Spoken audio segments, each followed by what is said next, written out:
quels sont les dispositifs médicaux connectés? C'est votre question. Aujourd'hui, je fais aussi, comme je vous dis, je suis le pire coupable, je fais aussi du bien-être. Okay, donc, non, mais aujourd'hui, j'ai 3 divisions. J'ai iHealth grand public.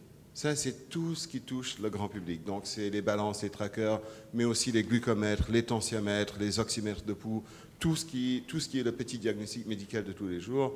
Ensuite, j'ai iHealth Pro pour les médecins où je fais du débit cardiaque, fraction de la systole éjectée, des ECG, des appareils utilisés surtout pour faire la santé préventive au niveau du généraliste. Et j'ai une 3e division qui s'appelle iHealth Discovery où je développe des plateformes as a service, software as a service pour aider les assurances à réduire le coût de la gestion des maladies chroniques. Comment les médecins en campagne, par exemple, reçoivent ce genre d'innovation et sont-ils réellement au courant de l'utilisation de ces objets? Aux États-Unis, c'est maintenant rentré dans les mœurs. C'est les attentes, évidemment, connectés. Il faut que ça soit connecté. On a encore un problème. J'ai fait le congrès des généralistes à Paris, et c'est tout juste s'ils ne donnaient pas des fiches roses pour les filles et des fiches bleues pour les garçons. Hein. Je veux dire, et tu essaies de leur vendre un truc connecté. Oh là là, c'est quoi ce truc? Mais ceci étant dit, j'ai aussi fait le congrès de la Société européenne d'hypertension il y a 2 semaines à Paris, à la Porte Maillot, où j'ai lancé mon nouvel ECG connecté, ainsi que mon holter tensionnel connecté sur 24 heures. Et là les médecins, ils se disent, c'est une évidence. C'est en train de rentrer, il y a quand même un certain retard. Apple est en train de faire beaucoup de travail pour pousser les solutions d'Apple à iPad comme un instrument de diagnostic médical, comme une plateforme, mais il y a quand même un certain retard en Europe, causé par cette gadgetisation du marché, où les médecins, ils ont tendance encore à penser... le problème, c'est qu'ils ont tendance à ne pas se poser la question. Parce que c'est le patient qui arrive et lui dit « j'ai un objet connecté, ah oui, tout ça, c'est du gadget ». Donc c'est le problème. Mais aussitôt qu'ils utilisent eux-mêmes, ils sont universellement séduits. Parce que ça n'enlève rien et ça apporte tellement plus. C'est faire le premier pas qui est important. Est-ce qu'aux États-Unis, il y a déjà, dans les universités américaines, des formations autour de la médecine connectée ou de la formation continue autour de la médecine connectée? Non, pas particulièrement, mais c'est tout simplement que c'est rentré par la porte de derrière. Tout le monde utilise un smartphone depuis beaucoup plus longtemps. 76% du marché des États-Unis est un marché iPhone, le reste c'est du Android. Mais c'est rentré... C'est de la même manière qu'on ne vous donne pas un cours comment utiliser un téléphone. C'est devenu tellement intuitif. Pour moi, la santé connectée, c'était plutôt un accident. Je sais que c'est un peu bizarre de dire ça, mais j'étais fabricant de matériel médical et en 2008, j'ai eu un événement magique dans ma vie qui a tout changé. C'était merveilleux. J'ai acheté mon premier iPhone. Mais ce qui m'avait frappé avec l'iPhone, c'est qu'il était livré sans livret d'instruction et avec la batterie préchargée. Tu recevais le paquet, même le cellophane était parfaitement droit autour du produit, tu ouvrais et c'était comme un bijou à l'intérieur. C'était trop cool. Et moi, je me suis dit, moi, je vais faire des trucs aussi faciles à utiliser que l'iPhone. Et ensuite, j'ai commencé à redessiner les appareils pour que ce soit plus facile. Mais ensuite, une chose en entraîne une autre. Je voulais un écran comme l'écran de l'iPhone. Et enfin, mais il n'y a pas de cours spécifiques. Ceci étant dit, il y a beaucoup d'initiatives en France. Moi-même, je donne des cours à l'Université Dauphine et à l'Académie de médecine à Paris. Je donne des cours sur la santé connectée. On vient de rentrer un nouveau module pour le début de l'année prochaine sur la santé connectée. Pour l'acceptabilité, en fait, c'est un problème important. Vous parliez des médecins généralistes, en fait. Oui, mais de la même manière que vous ne pensez pas à acheter un ordinateur sans Internet. Ça vous paraît délirant. C'était il y a longtemps, ça. Oui, c'était en 98. C'est pas très longtemps. Notamment par rapport au développement, finalement, en Europe, on est assez en retard sur la santé connectée. Est-ce que vous, par rapport au développement, vous allez plutôt voir les médecins ou vous faites aussi des actions au niveau des industriels, des pharma? Parce que typiquement, sur des essais cliniques multicentriques, où en plus souvent le patient vient de la campagne, il doit aller dans le centre de référence, faire quand même des analyses à côté de chez lui, mais qui doit ramener les analyses après au centre multicentrique. Enfin, il y a des choses qui sont très compliquées en termes de logistique par rapport aux patients, qui pourraient être vraiment simplifiées.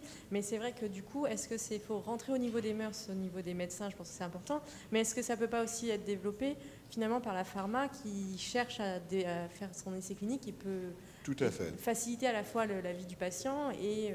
J'ai toujours adoré travailler avec les labos. J'ai fait la prostituée pour les labos pendant une quinzaine d'années. 3 raisons principales. 1, ils payent toujours à temps, ce qui est vraiment une raison un peu vénale. 2, c'est qu'ils payent relativement cher. Et 3, c'est qu'ils distribuent mes produits dans un milieu qui est intrinsèquement difficile à pénétrer, qui est le milieu médical.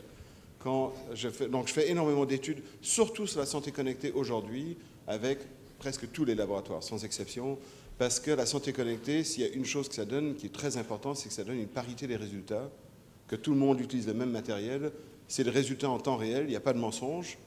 J'ai reçu l'étude flash sur la tension artérielle qui avait été faite en 2002, je pense, en France. J'ai les résultats. 60% des résultats sont des faux résultats. Enfin, c'est les patients qui les rentrent et quand tu vois que 3 fois de suite, il y a une tension de 120-80, 120-80, 120-80. Donc, c'est les patients qui écrivent, ils pensent que c'est une tension normale, donc ils écrivent ça. Tandis que la santé connectée permet vraiment une vraie visibilité. Il n'y a pas de triche avec la santé connectée. Donc oui, on utilise de plus en plus de labos. Je suis en train de faire une énorme étude clinique pour essayer de réduire la fibrillation atriale, d'éradiquer en fait la fibrillation atriale avec un laboratoire allemand. Donc oui, la réponse est oui, c'est un très bon vecteur. En oui, fait, monsieur. concernant le point que vous avez dit, l'accès des assurances aux données de santé publique, bon, certainement, il y a des avantages, comme ils vont proposer des solutions à leurs malades, mais une assurance, ça reste toujours une entreprise qui cherche du profit. Est-ce qu'il n'y aura pas des inconvénients que ces assurances, ils vont refuser, par exemple, à donner des forfaits ou à assurer certains malades qui ont un cancer ou qui ont une maladie durable? Absolument, et c'est le cas maintenant. Ça a toujours été le cas. Il y a des gens qui font mieux leur travail, il y a des gens qui font moins bien leur travail, mais généralement, si votre partenaire santé vous propose une solution qui va vous améliorer la vie, n'oubliez pas que quand vous avez une maladie chronique, quelle qu'elle soit, hypertension, diabète, sclérose en plaques, si vous avez une maladie chronique, vous êtes défini par votre mode de vie. Ça, c'est la réalité. Moi, je suis diabétique, tout le monde le sait, je viens d'une famille de diabétiques. Je suis défini par mon diabète. Donc quand quelqu'un me propose une solution qui rend ma vie meilleure, cette solution devient absolument essentielle. Il y aura toujours des abus, de la même manière qu'il y a toujours eu des abus sur Internet, il y aura toujours eu des trucs, mais ce n'est pas la politique en fait des assurances d'essayer de voler vos données pour vous faire payer plus cher. Ils veulent tout simplement vous donner un meilleur service pour que ça leur coûte moins cher. Parce que si vous êtes mieux géré, ça va coûter moins cher à tout le monde, à l'assurance. Mais c'est ça le problème que je veux dire avec ce problème de sémantique ou de la manière dont on pose les questions. Le big data est inéluctible. Il est là et on va commencer à s'en servir. Aujourd'hui, comme je vous l'ai dit, j'utilise l'expression, on fait du comptage de bûches. On n'a pas vraiment commencé à analyser les données, à mettre de l'intelligence sur les données.